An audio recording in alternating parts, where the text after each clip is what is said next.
వ్రతము అనేది కల్పం. ఆ కల్పంలో అనేక వ్రతాలు ఉన్నాయి.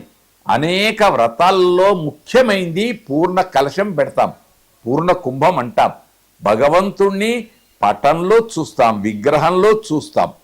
ఎట్టున్నాడో తెలియదు, మనం కల్పించుకున్నాం. ఏమని? ఆయన చతుర్భుజుడు, షోడశభుజుడు, అనంతుడు అని కవులు, పెద్దలు, ఋషులు చెప్పిన దాన్ని మనం పాటిస్తూ ఉన్నాం. ఆ భగవంతుని ఆరాధనకు ముందు శాస్త్రం చెప్తుంది, ఆగమ శాస్త్రం బాగా చెప్పింది. కుండము, మండలము, కుంభము, బింబము. మరొక్కసారి గుర్తుంచుకోవాలి.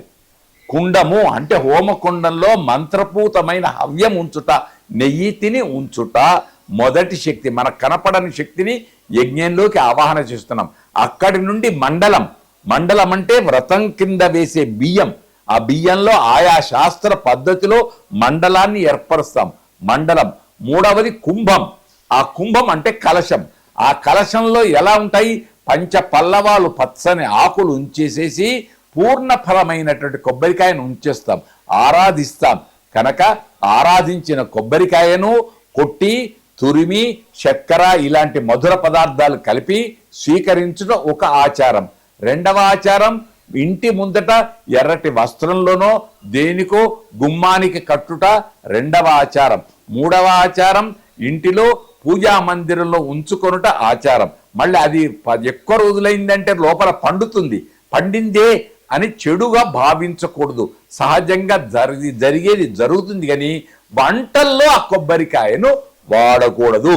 అందులో ఉండేటువంటి కొబ్బరిని వంటకాలలో వాడి ప్రసాదంగా ఆ విధంగా తీసుకోకూడదు. కనుక పూర్ణ ఫలం ఉందే, ఆ పూర్ణ ఫలం ఇంటిలో ఆనందాన్ని పంచేటువంటి ఆనంద నిలయవాసుడి దీవెనగా భావించి దాన్ని ఆరాధించుట ఉత్తమం. ఇంటికి గుమ్మం ముందట కట్టడం చాలా శ్రేయస్కరం, శుభం. పూజలో హారతులున్నాయే. కర్పూర హారతి, వత్తులతో కూడుకున్న మంగళహారతి, పంచహారతి, కుంభహారతి, నక్షత్రహారతి, ఇలా హారతులు అనేకములు ఉన్నాయి. ఇప్పుడు ఈ మధ్య కాలంలో వచ్చినటువంటి హారతులు కర్పూర హారతి. ఈ కర్పూరం అనేది డాంబర్ బిళ్ళలతో కూడుకొని ఇస్తున్నాం. పొగ ఎక్కువ వస్తుంది. ఆ పొగ చేత ఏమొస్తుంది? వాయు కాలుష్యం అవుతుంది. వాయు కాలుష్యం నుంచి దూరం కావాలంటే ఏం కావాలి? వత్తుల చేత ఇచ్చిన, నేతి చేత ఇచ్చిన హారతి ఉందే, అది కాలుష్య కారకం కాదు. ఒకటి. రెండు, కర్పూర హారతి ఇవ్వదలుచుకుంటే పచ్చకర్పూరం ఉంది. ఆ పచ్చకర్పూరంతో హారతిస్తే ఇంటిలో గుబాళింపే కాకుండా ఆరోగ్యదాయకం. అందుకు తీర్థాలలో ఉంచేటప్పుడు మనకు ఆ దేవాలయాల్లో పచ్చకర్పూరాది రసాలను, సుగంధ పరిమళ ద్రవ్యాలను ఉంచేస్తారు. కనుక ఇప్పుడు అమ్మేటువంటి కర్పూరాన్ని సహజం. అందరం పచ్చకర్పూరం ధనికులం ఇవి ఉన్నాయి కదా, ఇవ్వలేదు అని లేదు. ఆఖరుకు పేదవాళ్ళు హారతి ఇవ్వాలి అంటే సూర్యుడి దిక్కు చూచి ఒక నమస్కారం చేసి ఆ సూర్య భగవానుడిని ఇటు భగవంతుడికి నక్షత్రహారతి రూపంలో, ఆ జ్యోతి రూపంలో అందించవచ్చు. దోషం లేదు. చూద్దాం, ఆనందం. అది ఒకటి. రెండు, ఇప్పటిదాకా అన్నారే జ్యోతి హారతి ఇవ్వడం ఎందుకు? చీకట్లను దూరం చేస్తూ వెలుతురు ఇచ్చేది జ్ఞానం, అది హారతులకు. రెండు, బట్టెలు ఎందుకు పెట్టాలి? 5 సౌభాగ్య చిహ్నాలు స్త్రీకి. తప్పటడుగు వేయకు. కొందరి కోపం రావచ్చు, తప్పటడుగు అంటే ఏదో అనుకుంటాం.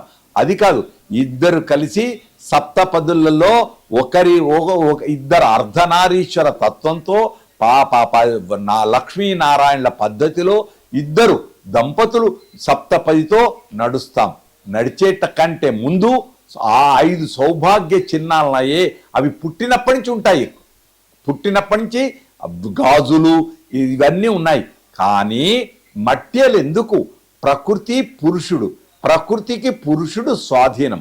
ప్రకృతి స్త్రీ, పురుషుడు పరమాత్మ. ఈ రెండు ఏకమైతే సృష్టి జరుగుతుంది. ఆ సృష్టికి గొప్పది ఆనందం. ఆ ఆనందం కావాలంటే భార్య అనే దాన్ని తక్కువ చూడకుండా గొప్పగా చూచి నీకే నేను వైభవంగా అందిస్తున్నానని భార్య పాదములకు తాను మట్యలు ఉంచుట గొప్పదైన సదా ఆచారం. కానీ ప్రాంతాలలో ఈ ఆచారాలు వేరున్నాయి. ప్రాంతాలలో ఆడబిడ్డ మట్టేలు తొడుగుతుంది ఒక చోట, ప్రాంతాలలో కడప ఆ ప్రాంతాలలో పురుషుడికి కూడా మట్టేలు ఉన్నాయి. మనం శిల్పశాస్త్రంలో చూస్తే మట్టేలు పురుషులకు కూడా ఆయా విగ్రహాలలో కనపడతాయి. దాని వెనక ఉండే సదాచారమైన వ్యక్తిత్వం ఏమిటంటే తప్పటడుగు వేయకు, చూచి నడువు. అందుకోసం దృష్టిపూతం యసేత్ పాదం అని శాస్త్రం. చూపుతో జాగ్రత్త, పాకురు మీద కాలు వేయకరా, జారి పడతావు, జాగ్రత్తగా పాదాన్ని ఉంచు అనటానికి పాదాలకు మట్టియలు సౌభాగ్య చిహ్నాలు. శుభం. ఈ యొక్క వీడియోస్ మీరు చూడాలనుకున్నా వినాలనుకున్నా తక్షణ మీడియాకి సబ్స్క్రైబ్ చేయండి, లైక్ చేయండి.